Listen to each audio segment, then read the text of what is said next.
แม่เป็นบ้านสถานะทุกอย่างขาดคืนหาซ่อมเป็น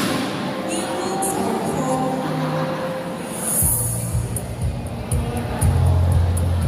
ผู้ที่1เป็นผู้ชาย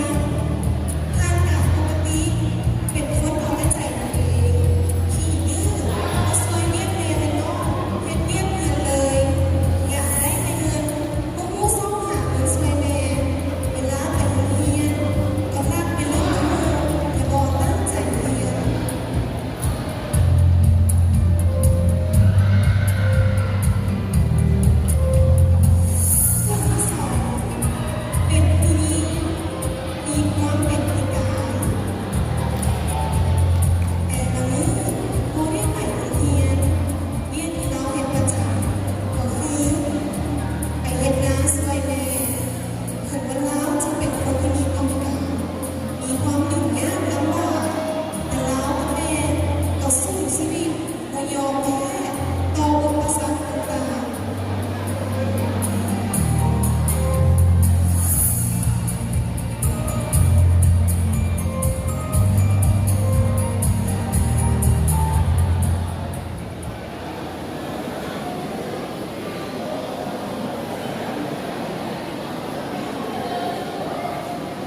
มันยังไงเรื่องนี้ต่อ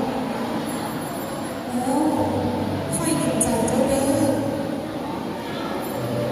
อ่าน้องเจ้าเด้อเพื่อเจ้าไปมาได้สะดวกขึ้น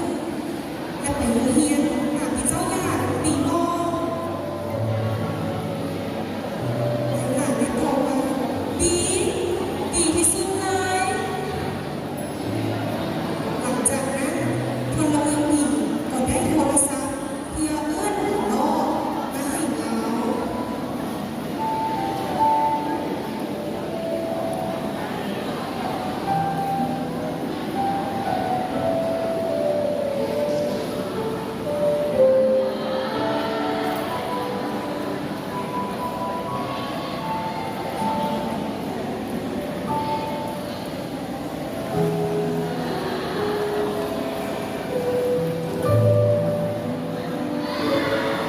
ในที่สุดนางลาก็ได้ไปโรงเรียนด้วยการช่วยเหลือพลเมืองดี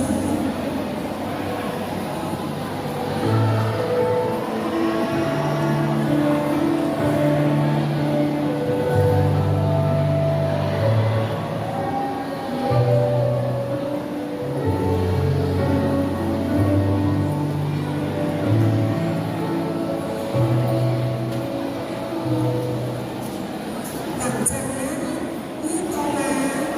นางลาแล้วก็ไปโรงเรียนตามที่จ่าระหวังไว้แล้วกำลังจะย้ายขึ้นไปโรงเรียนแต่น้าก็ประสบกับปัญหาเพราะขณะที่สูงชันและหลงสั้นเพียงแค่นั้นพอสามารถขึ้นไปเรียนได้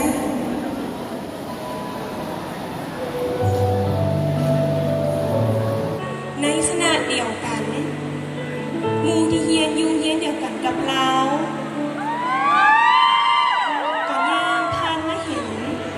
หัวขวัญลาวและซิมกันเพื่อหาวิธีขวางลาว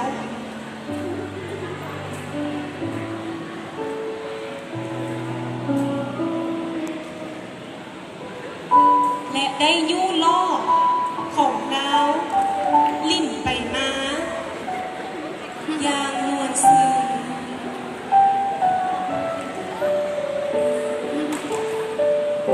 โดยโบคำนึง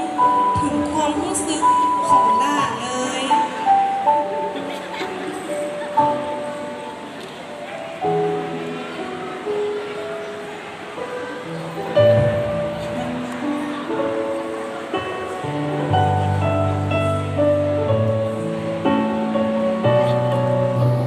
และหมู่ทั้งสองคนนั้นก็ย่างจากไปแบบโบหงสาปล่อยให้ล่าอยู่ผู้เดียว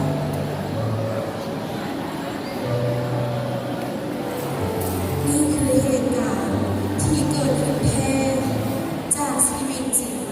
ของคนที่มีความพิการที่อยู่ในสังคมปัจจุบันอุปสรรคที่ยิ่งใหญ่ของพวกเขามีทั้งความลำบากที่เกิดขึ้นจากสภาพแวดล้อมการไปมาและที่สำคัญที่สุดคือการที่ปฏิบัติจากคนรอบข้างไม่ว่าจะเป็นทางด้าน